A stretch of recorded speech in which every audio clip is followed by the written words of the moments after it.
हमेशा सांप्रदायिक राजनीति मुलायम सिंह यादव ने की थी और मैं उनसे कहना चाहूंगा कि अब तो मरने का समय आएगा, जीने का समय उनका रहा नहीं। समाजवादी पार्टी इसी चुनाव में दफन हो जाएगी। ये लोग अखबारों में, मीडिया में अपना स्पेस बनाए रखने के लिए इस तरह का बयान देते रहते हैं। किसी भी बड़े नेता के लिए इस तरह की भाषा का प्रयोग, इस तरह की टिप्पणी अनुचित है। पर अमर्यादित आचरण और अमर्यादित भाषा का इस्तेमाल लोकतंत्र में बर्दाश्त नहीं किया जा सकता। राजनीतिक मृत्यु हो सकती है, राजनीतिक जीत हो सकती है, राजनीतिक सफलता हो सकती है, राजनीतिक हार हो सकता है। इसका कोई असली मृत्यु से थोड़ी ना लेना देना है। और आज हमारे माननीय नेताजी, बहुत बड़े नेता के बारे में उन्होंने ऐसी बात कही, मोदी जी के एक अग्रीमेंट से ही कही होगी।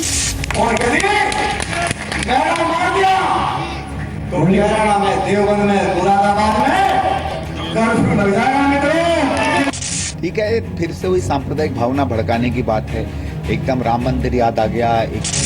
देखिए, मोदी जी भी और अमित शाह जी और सब पार्टी कह रही है कि बहुत अनर्गल बयान नहीं होने चाहिए। जब 5-7 महीने में बहू के साथ बच्चा भी आ जाए तो कैसा मामला रहेगा, कैसा रहेगा आपको बताया।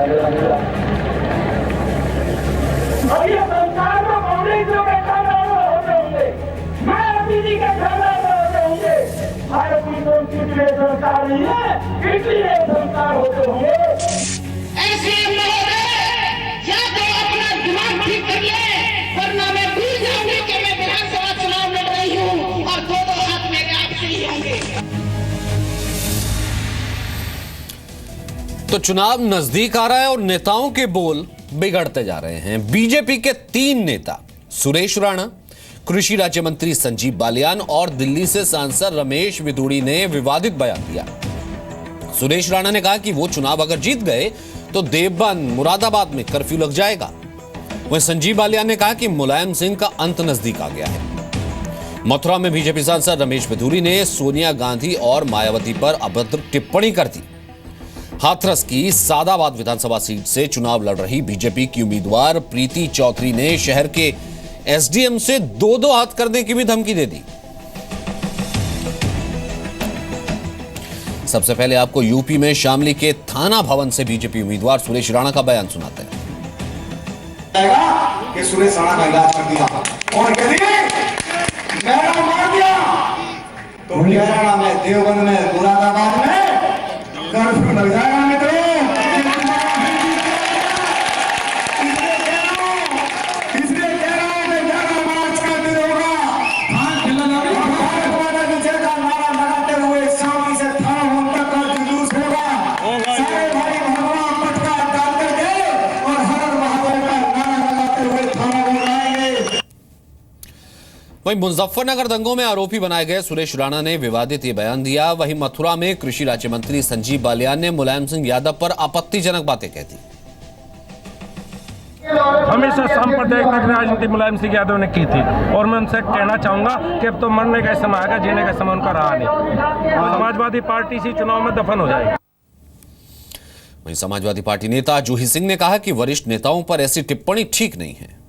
निम्न स्तर की मानसिकता, उनकी भाषा दिखाई देती है और ये भी दिखाई देता है कि जब भी उनका कोई नेता इस तरह की बात बोलता है तो उनकी तरफ से कोई खंडन नहीं आता है। महिलाओं के बारे में संजीव बालियान ऐसी बात करते हैं, अल्पसंख्यकों के बारे में ऐसी बात करते हैं और आज हमारे माननीय नेताजी, एक बहुत बड़े नेता के बारे में उन्होंने ऐसी बात कही, मोदी जी के एक अग्रीमेंट से ही कही होगी। वहीं बीजेपी नेता नलिन कोहली ने इसका बचाव किया और कहा कि संजीव बालियान की बातों को गलत तरीके से समझा गया। हर चीज को सही परिप्रेक्ष्य में देखना चाहिए। बालियान जी एक राजनीतिक व्यक्ति हैं और एक राजनीतिक व्यक्ति जानता है कि राजनीतिक क्षेत्र में राजनीतिक मृत्यु हो सकती है, राजनीतिक जीत हो सकती है, राजनीतिक सफलता हो सकती है, राजनीतिक हार हो सकता है। इसका कोई असली मृत्यु से थोड़ी ना लेना देना है, तो इसका गलत अर्थ निकालना उचित नहीं होगा।